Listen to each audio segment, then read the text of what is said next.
자, 안녕하세요. 오늘 같은 좋은 날씨에 이 안에서 이렇게 처박혀 있다니 참 안타깝구만.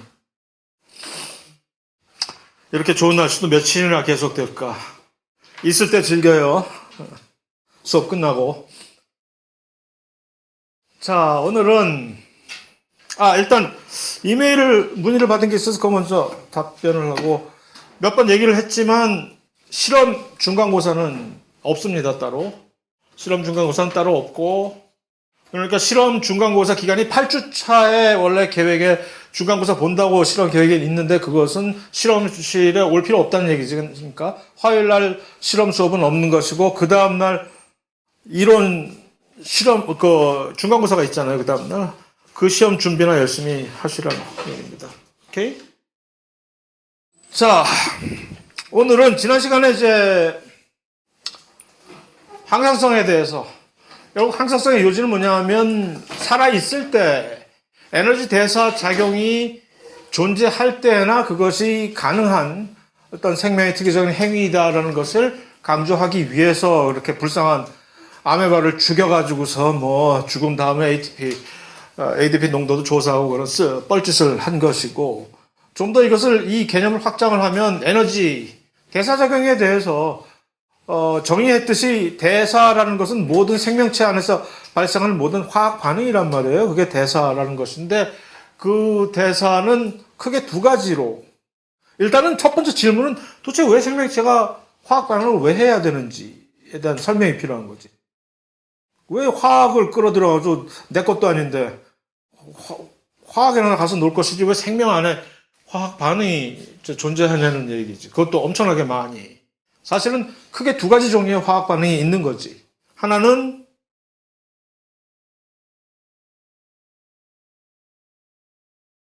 동화 반응이라고 하는 동화작용이라는 것이 있는 거고, 또 한 가지 그 정반대는 이화라고 하는 이 두 가지의 서로 반대 방향의 화학 반응이 존재하는 것. 요 다음에 나와요. 그러니까 굳이 적을 필요.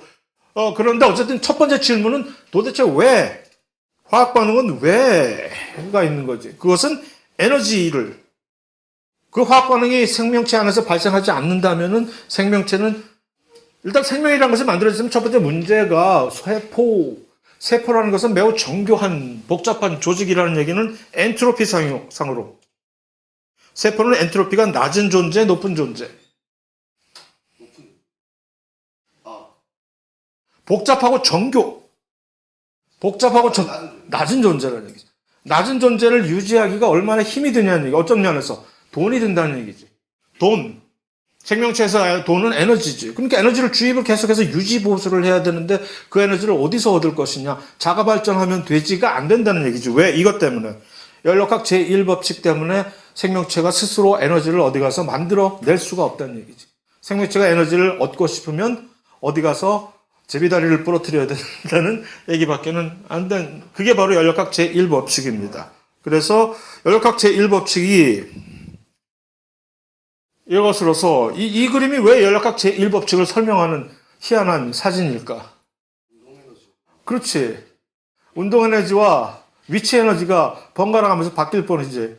그 에너지의 총량은 똑같은데 그 같은 에너지를 높은 데서 아래로 떨어지면 위치 에너지가 점점 줄어드는 대신에 콩콩 뛰면서 운동 에너지가 높아지는, 다시 말해서 에너지는 네가 어떻게 할 수가 없는 그냥 그대로 불멸의 존재라는 얘기지. 그 불멸의 존재를 네가 어떻게 감히 건방지게, 네가 신이야? 건방지게 에너지를 소비를 했다느니 낭비를 했다느니 쓸데없는, 감히 네가 뭔데 낭비를 해. 에너지는 그대로 있을 뿐이야. 그다음에 또 어디 가서 에너지를 네가 만들어? 에너지를 합성을 해?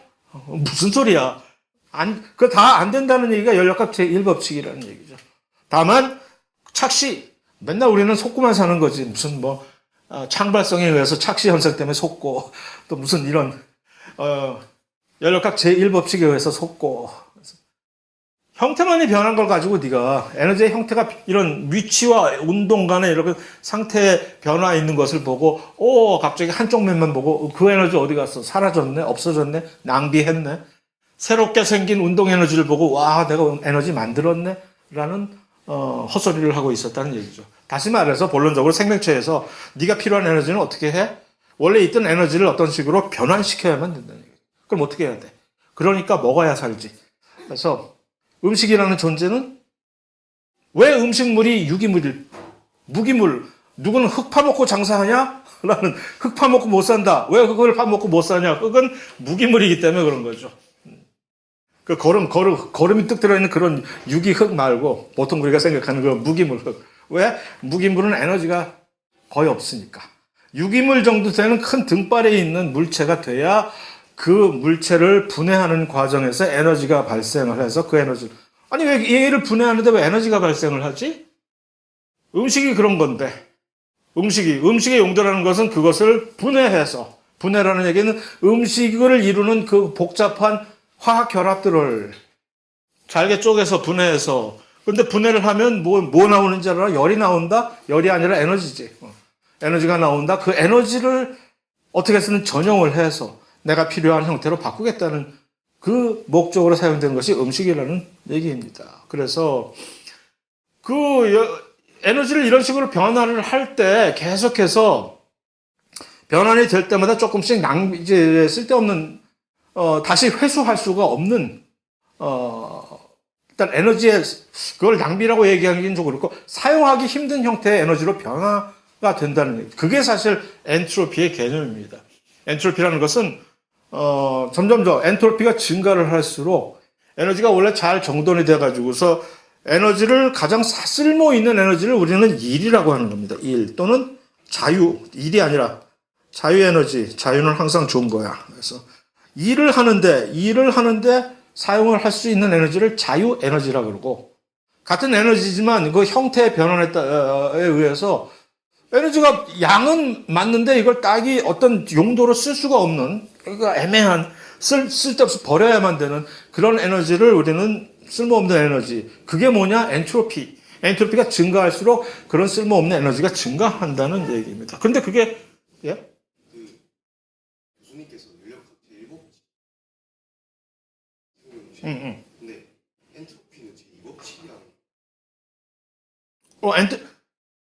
연력학 제1법칙 상에서 나오는 엔트로피가 어떤 식으로 연관이 되어 있는지를 설명해 주는 것이고, 제1연력학 제1법칙은 곧 나온다.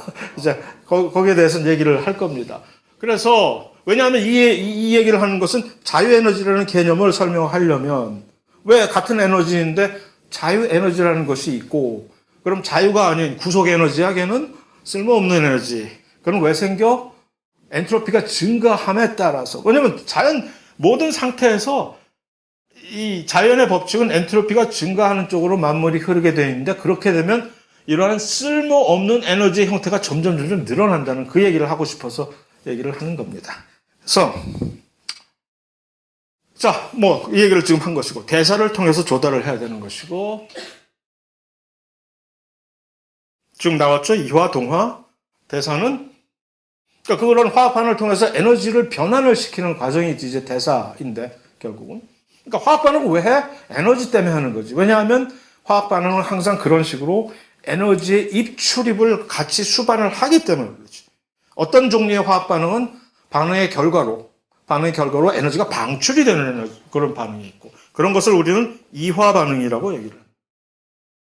왜냐하면 아까 음식물을 분해를 했을 때 음식물에 쌓여져 있던 그 에너지가 화학 결합의 형태로 잠복해 있다가 그것이 풀려나면서 거기에 잠겨져 있던 에너지가 방출이 되는 그런 형식으로, 그거를 되돌리려면, 그걸 반대 방향으로 가는 것이 동화작용인데, 그러려면 에너지를 주입을 해야만 그 원상태로 훨씬 더 복잡한 형태로 만들 수가 있는 것이죠. 그래서 동화와 이화를 가장 직관적으로 쉽게 비유를 할 수 있는 한 가지 방법은 동화, 합성은 무조건 동화. 하나라도 더, 콩알 한쪽이라도 더 여기다 첨가를 시키는 반응은 동화 반응인 것이죠.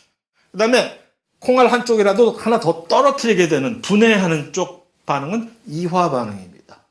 근데 왜 이화 반응은 자발적 반응이고 동화 반응은 비자발적 반응이냐? 그럼 가만히 생각해보면 알겠지. 이화 반응은 저절로 에너지가 방출이 되는 반응이기 때문에 이게 왜 자발적으로 일어날까? 모든 만물은 엔트로피 때문에 그런 건데, 왜 어떻게 하면 엔트로피가 올라가냐? 에너지를 밖으로 이렇게 방출을 해야 올라가는 거예요.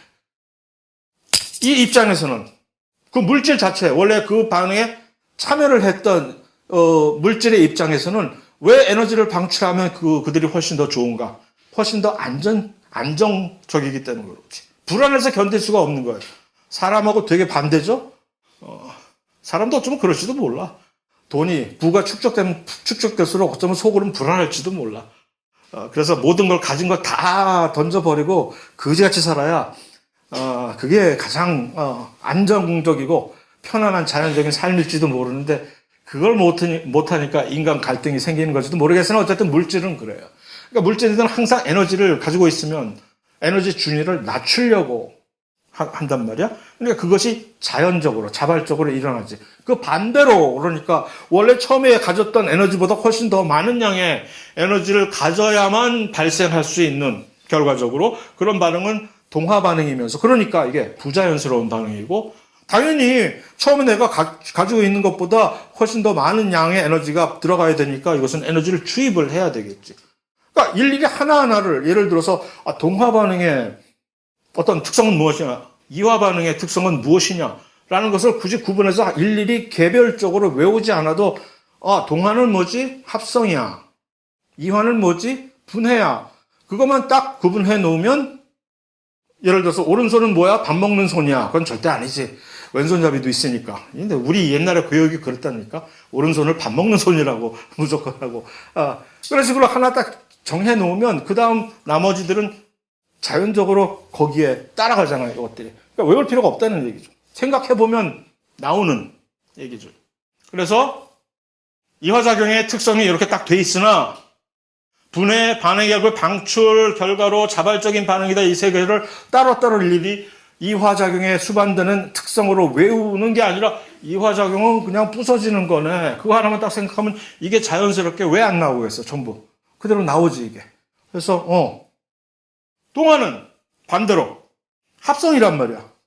작은 애들을 주섬주섬 모아가지고서 하나의 큰 것을 조립을 하는 반응이니까, 이게. 그러니까 아무래도 고분자 물질이 되니까 그 안에 뭐가 들어가야 되겠어? 에너지가 들어가야지. 그러니까 당연히 흡열 반응이 이 에너지 주입이 필요한 반응이고, 에너지 준위가 높아지니까 불안하잖아요, 얘네들. 자연적으로 일어날 수 없는 반응인 것이지. 이런 것으로 이해를 하면 되고, 그래서 이제 왜 우리가 일반 생물학에서 세포호흡, 유기호흡을 배우고 그 다음에 광합성을 그 다음 장에서 배우는지가 이 바로 유기호흡, 포도당과 산소가 결합해서 이렇게 부서지면서 여기서 그러면 에너지가 왜 나와? 포도당이 부서지면서 그 이화 반응하네요. 그럼 에너지 방출이 돼야지. 그 에너지 방출된 거 그냥 가만히 쳐다볼 것인가? 닭 줬던 개 뭐냐? 그게 아니라 그 방출되는 에너지를 요따다 해가지고서 이곳으로 변환시킨단 말이지. 왜? 이게 정말 쓸모있는 형태의 에너지거든. 요 좀 이따가 나오겠지만 ATP를 어떻게 비유를 해야 되느냐. 반대로 동화 반응은 그 다음 장에 나오는 광합성이 그 동화 반응을 가장 대표하는 반응이기 때문에 배우는 겁니다. 그러니까 마치 이화 반응의 가장 대표 주자인 유기호흡, 세포호흡을 배우고 그 다음에 그와 정반대로 대척점에 있는 이 화학 반응인, 그러나 우리가 할 수 없는 저 밖에 있는 우리 초록색 친구들이 할 수 있는 그 동화작용, 광합성은 반대로 합성이라잖아. 합성. 작은 물질들을 합쳐가지고 갑자기 이렇게 복잡한 물질을 만들어내니까 에너지가 필요하겠지. 그 에너지 어디 가서 조달하지. 다행스럽게도 햇빛은 쨍쨍. 그래서 빛에너지가 있으니까. 그래서 그것을 배우게 되는 겁니다. 자, 그래서 연력학 제1법칙이 왜 에너지 대사와 관련이 있는지를 이렇게 설명을 할 수가 있습니다. 두 번째는 근데 이 자발적 반응과 비자발적 반응에 대한 설명입니다.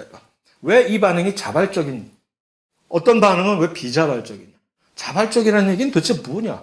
우주가 원래 그렇게 흘러가게끔 돼 있으니까 이게 자발적 반응이라는 얘기인데 왜 그렇게 흘러가게끔 돼 있는데 그것을 설명해 주는 것이 바로 연력학 제2법칙의 엔트로피라는 거죠.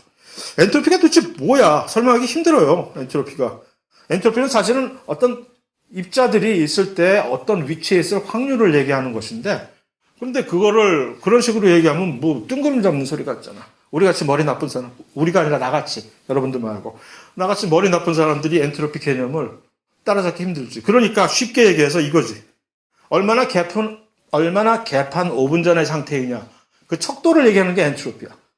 개판 5분 전일수록, 훨씬 더 개판 5분 전일수록 엔트로피가 높다라고 얘기를 해주는 것이. 이렇게 엔트로피가 낮을 수가 있냐, 이게? 이렇게 O와 열을 딱딱딱 맞춰가지고 꼼짝도 안 하고 이게 자연스럽게 말이 되냐고, 이게. 이렇게 낮은 상태의 엔트로피는 긴장 상태로서 이거 오래 못 가지. 이걸 내가 한 3시간만 유지한다고 해봐. 폭동 나고 난리 난다. 전부 다 뛰쳐나가고 밖에 나가서 뭐야 그러고 막 던지고 그게 바로 자연적인 상태의 높은 엔트로피라는 얘기입니다. 그러니까 그것을 비난할 수 있는 사람이 없지. 자연 상태인데 왜 그걸 자연적으로 하겠다는데 누가 왜 질서 유지 떠들지 마 무슨 떠드는 사람 누구 적고 왜 그런 짓을 해. 자연 상태인데. 자, 그게 엔트로피 개념입니다. 그래서 항상 시간이 지날수록 이게 최소한 같거나 아니면 늘어나게끔 돼 있다는 그런 얘기입니다. 그러니까 이제 어떤 결과로서 그 엔트로피, 무질서도가 증가되는 결과를 도출하는 어떤 행위, 반응, 이런 것은 당연히 일어날 수밖에, 가만히 내버려둬도 일어날 수밖에 없는 그런 반응이라는 그런 뜻이죠. 아까 얘기했잖아요. 엔트로피를 이런 식으로 표현할 수도 있다고. 그죠? 자, 이 두 가지가 엔트로피를 설명해주는 하나의 그림이 될 수 있습니다. 하나는 이런 9개 입자, 구슬, 이 작은 공간에 있다고 칩시다. 근데 얘네들이 확률상 얘네들은 막 움직일 수 있어. 움직일 수 있으나 확률상으로 우리가 딱 보면 너는 어디를 쳐다보는 거야? 확률상으로 쳐다보면 이렇게 딱 여기 모여있을 확률과 얘네들이 여기서 이렇게 이 중구난방 랜덤으로 무작위로 있을 확률 둘 중에 어느 확률이 더 높아요? 이거지 당연히. 이게 자발적이라는 얘기죠. 그래서 우리가 어느 순간을 딱 이러고 있다가 무궁화꽃이 피었습니다 하고 딱 봤을 때 이렇게 있을 확률과 이렇게 있을 확률은 이것이 예를 들어서 무궁화꽃이 피었습니다를 100번 했을 때 한 99번은 최소한 99번은 이렇게 보인다는 얘기죠. 그게 바로 엔트로피를 설명을 해주는 겁니다. 똑같은 얘기고 이것도 트럭 위에서 트럭을 가다가 딱 정지를 해가지고 갑자기 트럭에 쌓여있는 그득한 벽돌을 땅에다 던져. 이렇게 하나씩 던지는데 얘네들이 갑자기 이렇게 차곡차곡 서서 이렇게 할 확률과 이렇게 개판 5분 전으로 쌓일 확률 둘 중에 어느 것이 자연적이고 하잖아. 그래서 엔트로피는 그렇게 될 수밖에 없구나. 이 만물은. 그래서 엔트로피는 항상 증가하는, 엔트로피가 높아지는 쪽으로 모든 일이 흘러가겠구나 하는 것을 이해를 할 수가 있는 거죠. 그러면 화학 반응이 자꾸 그런 식으로 화학 반응을 거듭할수록 이 에너지 형태가 변환을 하게 되잖아요. 그럼 조금씩 그전에는 내가 한 이 정도의 쓸모 있는 에너지를 여기서 뽑아서 쓸 수 있는데 화학 반응이 한 번 더 끝나면 더 이렇게 되는 거지. 그래서 점점점 쓸모없는 에너지 자체가 늘어나게 되는 그런 방식으로도 이 엔트로피는 왜 계속 증가하느냐라고 설명을 해줄 수가 있습니다. 그러니까 에너지 총량은 같음에도 불구하고 엔트로피는 증가하게 돼서, 그러니까 이런 혹자가 다른 분반에서 이런 질문을 한 학생도 있어요. 그래서 그 반응 진도가 조금 더 빨리 나갔기 때문에. 그러면 우주가 결국 엔트로피가 더 이상 증가하지 않게 되는 어떤 시점이 올까요? 오겠지. 그래서 완전히 화학적인 모든 우주의 만물의 화학 반응 자체가 이 화학적인 평형에 도달하는 그 순간이 되면은 상상으로는 그게 가능하겠지. 존재가. 그걸 이론적으로 가능하니까. 그때가 되면 더 이상의 엔트로피는 증가할 여지가 없게 되겠지. 우주의 끝? 그게? 몰라. 어쨌든 그렇게 이론적으로 생각해 볼 수가 있는 겁니다. 그래서 자, 그럼 자유에너지라고 하는 것은 바로 그 엔트로피와 반대되는 개념으로서 쓸모 있는 에너지란 말이죠. 그러니까 그러니까 쓸모없는 에너지의 가장 대표적인 예가 뭘까? 열 에너지.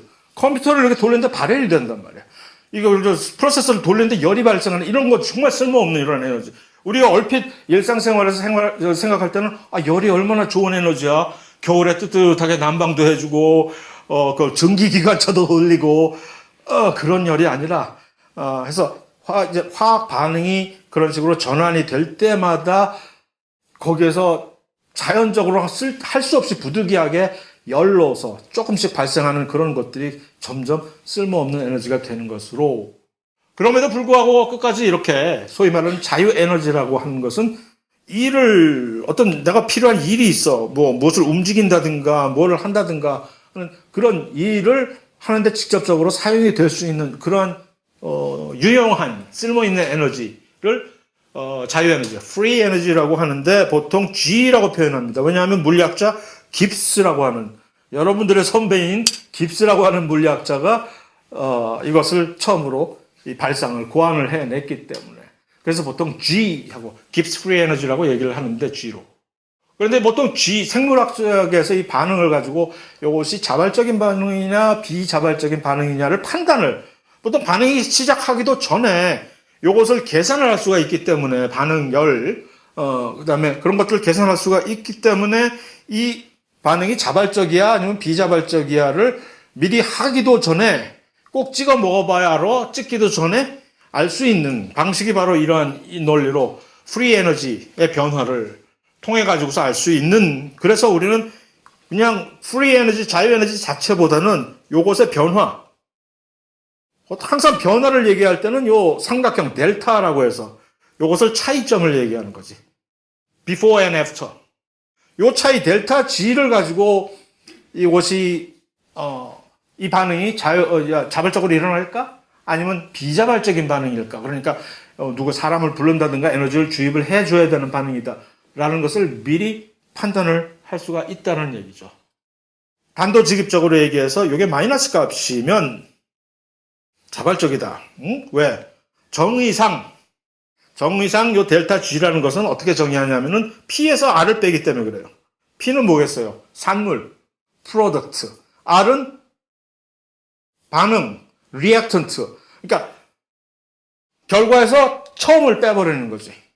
근데 이게 마이너스가 나왔다는 얘기는 무슨 얘기지? 에너지 준위를 얘기하는 건데, 그 자유 에너지 준위. 반응 후에 이 자유 에너지 준위가 반응 전보다 낮아졌으니까 결과에서 처음을 빼니까 마이너스 값이 나오지. 그죠? 그 얘기는 무슨 얘기야? 바로 이거지. 처음에 시작할 때는 이 정도의 에너지가 있었는데, 자유에너지입니다, Y축. 그런데 반응 후에 산물은 이걸 다 초계같이 다 던져버리고, 야, 의미 없다, 의미 없어. 그리고 다 던져버리니까 이렇게 에너지 준위가 돼버렸어. 그러면 델타지 값은 어떻게 돼? 여기서 이것을 빼야 되니까 마이너스 값이 되잖아. 그럼 이거 이거는 그냥 딱 보면 직관적으로 이 반응 자발적으로 일어나겠네 알 수 있잖아요. 왜? 여기다 돌 하나 놓고 굴려봐. 저절로 떼굴떼굴떼굴 굴러 내려갈 거 아니야 하는 식으로 에너지 준위가 낮아지니까 자발적인 반응이다라는 거죠. 그럼 이 반대로 이런 반응, 델타지 값이 이것은 플러스가 되겠지.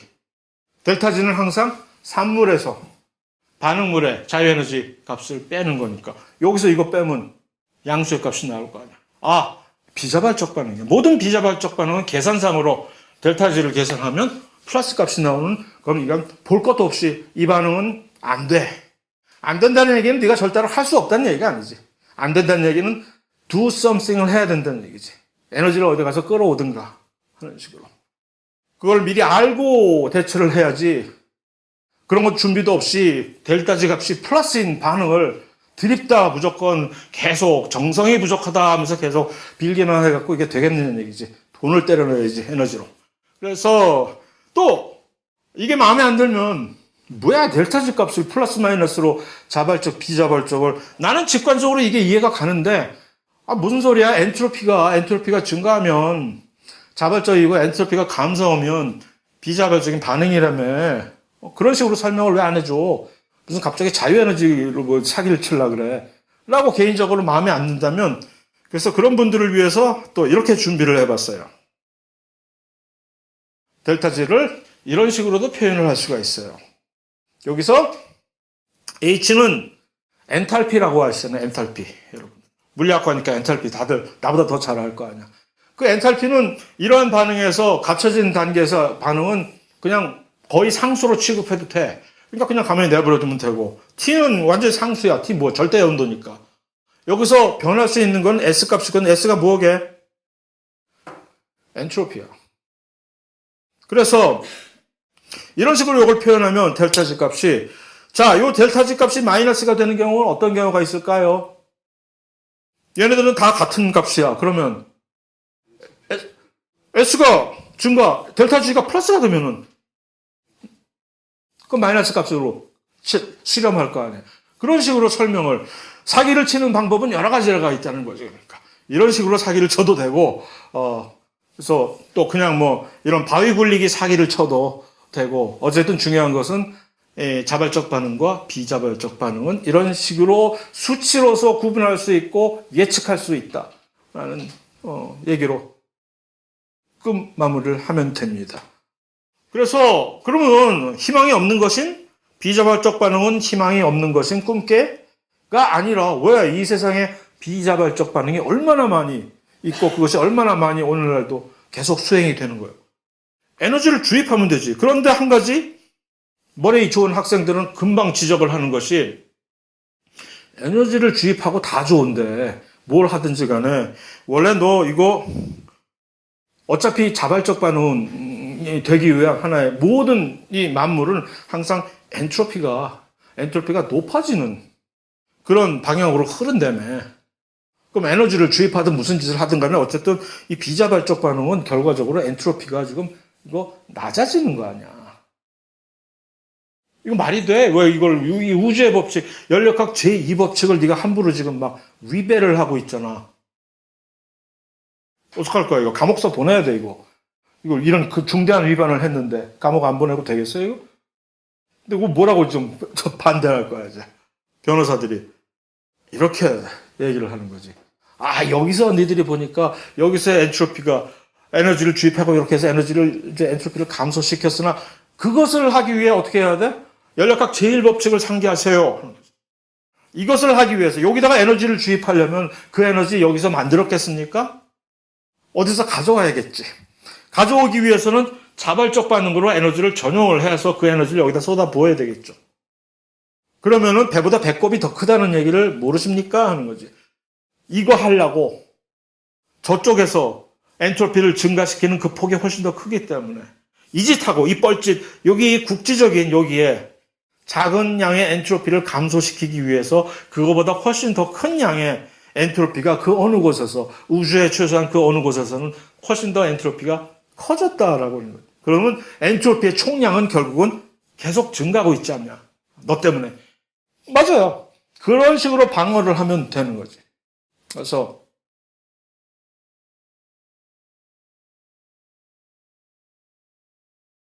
뭐 원론적인 얘기, 쓸데없는 얘기, 시험에 절대 낼 수 없는 얘기. 여기서 무슨 시험 문제를 낼 수 있겠어요? 그러니까 무시해도 되는 얘기. 자, 근데 그 에너지를, 구체적으로 에너지를 가지고 에너지가 필요할 때 에너지를 주입을 해야 된다 할 때 생명체는 무엇을 사용을 하기로, 참 희한하죠, 이거? 이 만물, 엄청나게 서로 많은 다양한 종들의 생명체가 한결같이 그러한, 에너지가 필요해? 그러면 에너지를 주입을 해줄게 하는 에너지가 추상적인 개념이 아니라, 에너지, 야, 줄게! 하고 막 정신적으로 막 이렇게 할 수 있는 게 아니잖아. 그 다음에 에너지를 무슨 뭐 열로 이렇게 갖다 쏴줄 수 있는 것도 아니고, 전기가 있어, 전기 에너지로 이렇게 해줄 수 있는 것도 아니고, 뭘로? 생명에서는 이것을, ATP를, 에너지를 줄 수 있는 하나의 화학 물질로서 사용을 한다는 거죠. 얘가 도대체 뭐길래? 너 뭐냐? 일종의 이 에너지 ATP는 그러니까 여기 그게 나와 있는데, 여기 있다. 리차저블 배터리 정도로 생각하면 됩니다. 배터리는 배터리인데 한번 쓰고 버리는 배터리가 아니라 재충전해서 충전하는 리차지 배터리 있잖아요, 보통. 집에 한두 개씩들은 있잖아. 그래서 그거라고 생각하면 돼. 그래서 방전됐어? ATP 방전된 배터리야. 버려? 안 버리지. 다시 충전기에 꼽아놔. 방전된 형태가 뭐가 돼? ADP가 되는 거지. ATP와 ADP는 뭐가 차이가 나냐? 왜 이름이 얘는 TP고 얘는 DP일까? 3, 2, 다이. 그러니까 3, 2. 요거 뭐가 3개, 2개짜리가 뭐예요? 조삼모사? 하나, 둘, 셋. 인상기 3개. 인상기 2개. 요 인상기 하나가 똑 떨어지는 거지. 지가 무슨 제비다리라고 똑 부러뜨려 가지고서. 그러면 이게 뭐예요? 이 반응 뭐예요? 이거 동화 반응, 이화 반응. 이화 반응이죠. 인상기 하나가 똑 부러져도 분해잖아, 분해. 이화 반응으로서 에너지가 뭔가 나오는 거지. 그러면 이제 방전된 상태의 배터리, ADP, 이렇게 되는 거죠. 자, 얘를 재충전시키려면 어떻게 해야 돼? 에너지를 주입을 해야 되겠지. 여러 가지 형태의 에너지가 얘를 가능하게 해주는 거죠. 예를 들어서 밥 먹고, 음식 먹고, 포도당 분해해서 여기서 에너지 나오면 일로 이제 갖다 주면 그 에너지를 이용해서 요 인산기를 여기다 하나 딱 붙이는 동화 반응을 수행해서 다시 재충전. 이걸 계속 순환하는 거지, 배터리를. 그게 바로 아주 편리하게. 그러니까 이 에너지, ATP는 보통 미국의 일반 생물학 교과서에서는 ATP를 뭐라고 비유를 하냐면은 이걸로 비유를 합니다.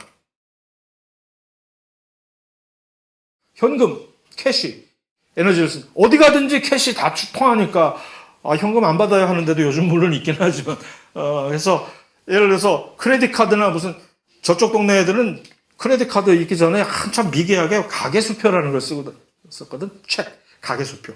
이상한 뭐 말도 안 되는 여기 종이에다가 이름 있는 거 거기다 사인만 해가지고 푹 뜯어가지고 자 그러면 그걸 다 또 받아 가게에서 그걸 갖고 받은 사람들은 은행 가서 그걸 현금으로 교환을 하는 그런 식도 있어. 근데 그런 역할을 하는 에너지원도 나중에 있어요. 나중에 우리 세포 유기호흡할 때 그런 역할을 하는 일종의 직접적으로 그냥 현금화 되는 이런 ATP 같은 것이 아니라 간접적으로 현금화 시킬 수 있는 마치 가계수표처럼 은행 가서 바꿔야 되는 그런 에너지원이 또 있습니다. 뭐 고등학교 때 들어는 봤겠지. 나중에 다시 상기시켜 드릴 텐데. 어쨌든 ATP가 그런 역할을 한다는 것이죠. 그래서 이 인산이 이 ATP에서는 이렇게 결합이 여기 물결처럼 화학 결합이 물결처럼 이렇게 묘사가 돼 있잖아요. 이렇게 물결처럼. 직선이 아니라. 이것을 이제 우리는 고에너지 인산 결합이라고 얘기를 하는데, 고개는 이제 그거 하나가 부러지면, 그거 하나가 뽀개지면 에너지가 꽤 많이 나온다. 그러니까 하고 많은 화학 물질 중에서 ATP를 우리가 아주 이렇게 잘 우대해 줘가지고 계속적으로 에너지원으로 그런 식으로 사용을 해왔다는 그런 얘기죠. 이거는 뭐 쓸데없는 얘기고 이런 거 뭐 얼마나 물이 뭐 이렇게 수치적으로 이렇게 얘기하는 거 다 부질없는 짓이고. 자, 그래서 또 한 가지 이화 반응과 동화 반응을 얘기를 하는데, 화학 반응을 마치 모든 화학 반응은 이화 아니면 동화만 있는 것처럼 얘기하는데 맞긴 한데, 근데 문득 여기저기서 우리가 이 생명의 반응을 얘기할 때, 특히 나중에 이제 이 세포 호흡, 그 다음에 또 광합성 얘기를 할 때 이것을 직접적으로 이화 반응, 동화 반응이라고 얘기하지 않고 이런 식으로 표현을 해요. 산화, 환원 반응. 이건 뭐야 도대체? 대충 알겠는데 산화 반응이 뭔지, 환원 반응이 뭔지는 대충 알잖아. 산화, 재수 없이 산소하고 맞닥뜨린 그게 산화 반응이고. 넌 누구냐? 혹시 얘가 제혁인가? 잠깐만.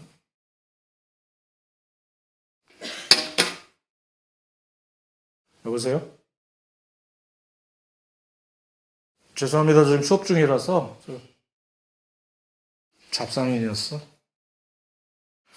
지금 난 오늘 이 수업 끝나고 저 학교 학생 하나를 픽업해가지고서 변산까지 지금 학회를 가야 되는 입장에 있어서 그 녀석을 청주 시외버스 터미널로 오라고 지금 불러놨거든. 그래서 그 녀석한테 전화가 왔나 했더니 이상한 아리따운 여성이 나를 찾네. 그럼 잡상인밖에 없잖아. 자, 산화, 환원. 산소하고 결합을 하거나, 왜 자꾸 빨간색을 찔렀는데 주황색이 자꾸 나오는 거야? 산소와 결합을 하거나 전자를 잃게 되는 반응을 우리는 산화 반응이라고 얘기를 합니다. 보통 직관적으로 봐서 산소하고 딱 맞닥뜨려. 산소와 결부됐다. 산소와 결합하게 됐다. 산화. 당연히 알게 되겠지. 그런데, 그럼 재수 좋게 산소하고 결합되어 있다가 갑자기 산소로부터 도망쳤어. 산소로부터 도망을 칠 수 있었어. 그러면 환원이 됐다는 거지. 복 받았다. 전생에 나라를 구해서 드디어 산소로부터 도망을 갔다. 환원입니다.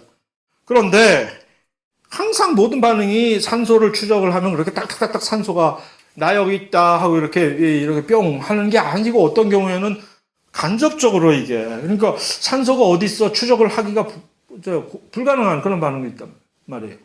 그럴 때는 어떻게 산화 환원이 되는지를 판단을 할 것이냐. 전자를 따라가는 거죠.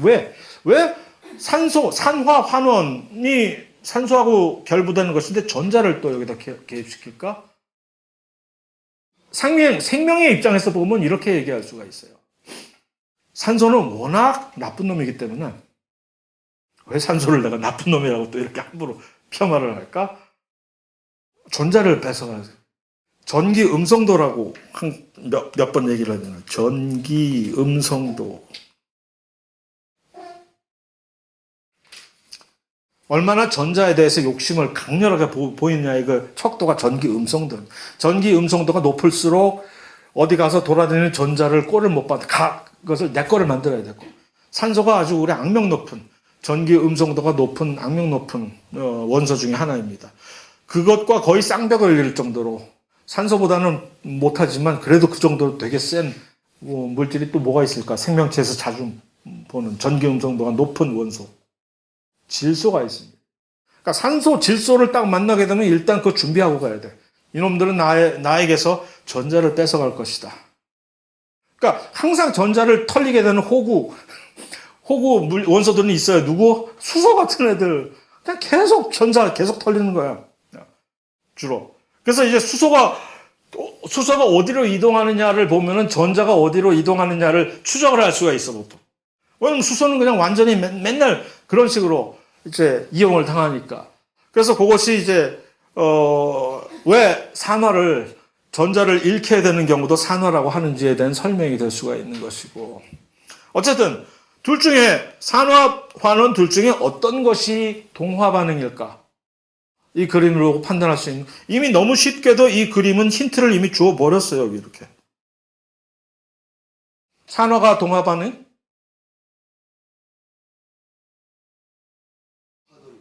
환원이 동화 반응이지. 이 그림으로 보면은 환원된 녀석은 에너지 준위가 높아졌고 산화된 녀석은 에너지 준위가 낮아졌잖아요. 그러면 어떤 물질이 산화가 된다는 얘기는 이거 자발적인 반응일까? 비자발적인 반응이야. 산화가? 자발적인 반응이겠지. 어떤 물질이 환원이 됐다고 하면은 어떻게 누군가가 얘한테 에너지를 주었구나. 라고 판단할 수가 있는 거지. 그래서 산화 환원을 이런 식으로 연결을 미리 지금 나중에 가서 갑자기 이제 산화 환원 반응을 얘기해야 될 시기가 오지. 이제 유기호흡을 하고 뭐 광합성을 하고 할 때는 이 얘기를 해야 되는데 미리 지금 이렇게 그거를 얘기를 드리는 겁니다. 그래서 전체적으로 그런 산화 환원 반응 또는 뭐 동화 이화 반응 어떤 식으로 하나의 생명체 세포라고 놓았을 때 그 안에서 벌어지는지를 요약한 그림입니다. 그러니까 여기 가라고 하는 요 가에 들어갈 물질은 뭘까 이게? 유기물 또는 고분자 물질 또는 음식. 다 동의어가 되는 거죠. 음식 이꼴 유기 고분자 물질. 들어가서 파괴되는 거지. 분해되는 거지. 분해돼서 저분자 물질로 변하는 거지. 왜 이러는 걸까요? 이거 얻으려고 하는 거죠. 이거. 에너지. 왜? 이걸 가지고 물론 ATP라는 것을 이제 매개체로 해서 하지만 자, 이 다라고 하는 게 무슨 반응일까요? 그럼 이거? 동화. 나는 이화. 그렇지? 라는 또 다른 세포 내에서 만드는 유기 고분자 물질들이 되는 거지.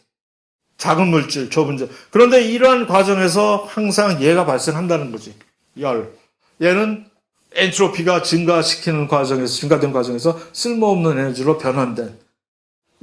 열로 발생된 얘는 이제 더 이상 우리가 갖다가 회수해서 쓸 수가 없는 그런 에너지.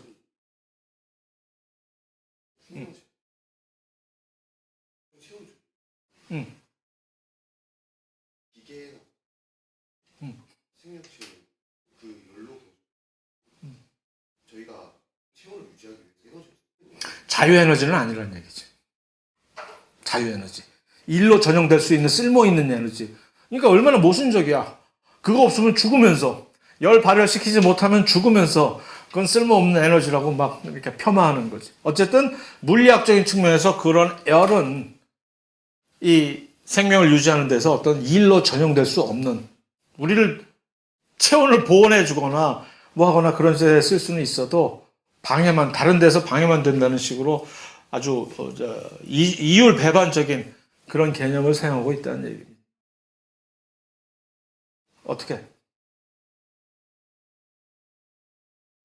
음. 그러니까 그 얘기를 아까 했잖아요. 열로 증기기관차를 돌리는데 물 끓여가지고. 근데 왜 그걸 안 된다는 얘기야? 이거 뭐라 그러지? 열역학적인 측면에서 그렇다는 얘기입니다. 이것을 기계역학적인 미케니컬한 측면에서 그걸 전용을 사람이 그렇게 사용을 할 수 있었다는 얘기지. 이런 화학 반응이 되면서 어떤 반응이 변하면서 에너지의 형태가 변하면서 그 중에서 어떤 부분이 실제로 일을 하는데 계속해서 전용될 수 있는 에너지 포션으로 남느냐, 나머지는 더 이상 거기에 참여할 수 없는 그런. 왜냐하면 이 열이라는 건 일단 방출이 돼버리잖아요. 집약하지 않으면 방출이 돼버리는 에너지이기 때문에 그래서 사용되기 힘들다라고 생각하면 되겠죠. 자, 그런데 그럼 동화 반응, 이화 반응이 있으니까 이화 반응. 생명체 안에서 일어나는 대사작용은 동화 아니면 이화잖아. 이화 반응은 저절로 일어날 거 아니야. 동화는 물론 에너지를 주입해야 되니까 저절로 일어날 수 없다고 생각하면 뭐 이해가 되긴 하지만. 그런데 얘는 뭐라고 얘기를 했냐면은 모든 대사작용은. 왜 여기다 거의라고 썼느냐 하면은 조금 약간 법률적인, 혹시 고소당할까봐 법률적으로. 왜냐하면 예를 들어서 ATP가 ADP로 이렇게 되는 이 반응은 누가 봐도 자발적으로 가만히 내버려둬도 일어날 수 있는 그런 반응이기 때문에 이런 거 빼고는. 근데 이런 부분 중에서도 사실 이 반응 중에서도 많은 부분은 그냥 100% 자발적이 아니라 얘가 있어야만 되는. 자, 효소가 뭐죠? 효소와 촉매의 차이는 뭐예요? 응? 촉매는 그냥 화학계에서 얘기하는 화학 반응의 속도를 높여주는 어떤, 주로 금속을 사용해서 화학 반응을 막 스피드업 시켜주는 건데, 그러한 똑같은 일을 생명체에서 이 기능을 수행해주는 게 효소지. 다만 효소는 그런 금속 같은 물론 촉매가 아니라 주로 단백질로 이루어져 있는 그런 기능을 하는 단백질들을 우리는 효소라고 얘기하죠. 어쨌든 효소는 화학 반응의 속도를 높여주는 거지. 화학 반응이 기질이 돼가지고서 없어져 버리는 게 아니라, 화학 반응이 전개됨에 따라서 나도 같이 초계처럼 없어지는 게 아니라 그 자리에 계속 있으면서 화학 반응의 속도만 빠르게 해주는. 근데 얘가 없으면 거의 모든 대사작용이 불가능하다고 지금 얘기를 하고 있는 거죠. 응? 무슨 소리야? 이화 반응이 있잖아. 이화 반응에 왜 효소가 필요하지? 이해가 안 가는데? 가만히 내버려도 될 반응인데? 시간 문제를. 일어날 수는 있으나 현실적으로, 예를 들어서 포도당 한 분자가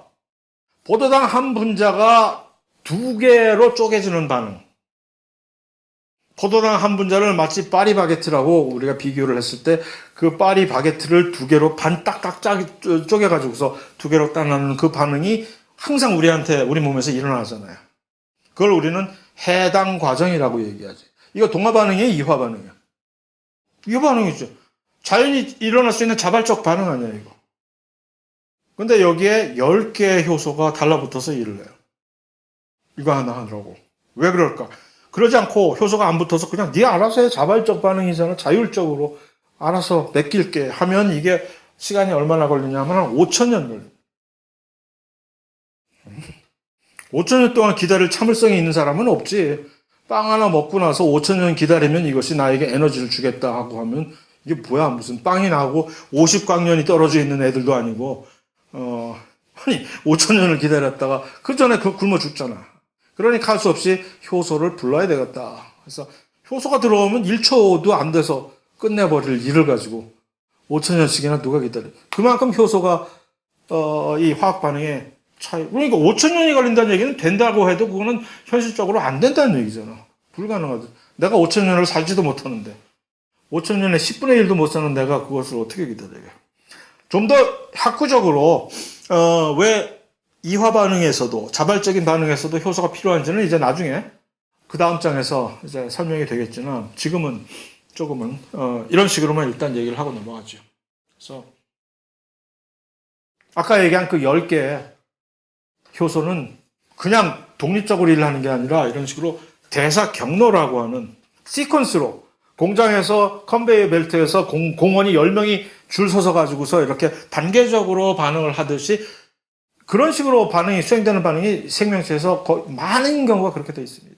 그래서 일단 산물을 중간 산물을 넘기면 그 다음 효소가 이것을 또 변환시켜서 그 다음 자에게 넘기고 하는 식으로 해서 10번의 그 과정을 거치면 비로소 아까 얘기한 그 반쪽짜리 파리바게트가 돼버리는 거죠. 정말 그거 하는데 이렇게 시간이 오래 걸리나? 빵 하나 뽀개는데 이해가 안 가지만 어쨌든 그렇게 해야만 되는 거죠.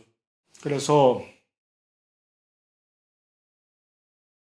인터넷 물질 대사 같은 거는 쓸데없는 얘기니까 생략을 하고 뭐 기초 대사량 같은 거 나오는 얘기입니다. 그래서 그건 항상 얘기를 하는 거니까 쓸데없고 그래서 2장은 이런 식으로 끝나게 되는데 애매하네 이게 시간이 다음 장이 나가고 3장이 가기도 애매하고 이럴 경우에는 어떻게 할까? 10분을 쉬고 일찍 시작한 다음에 일찍 끝나면 되겠지, 그지? 자, 10분 쉬고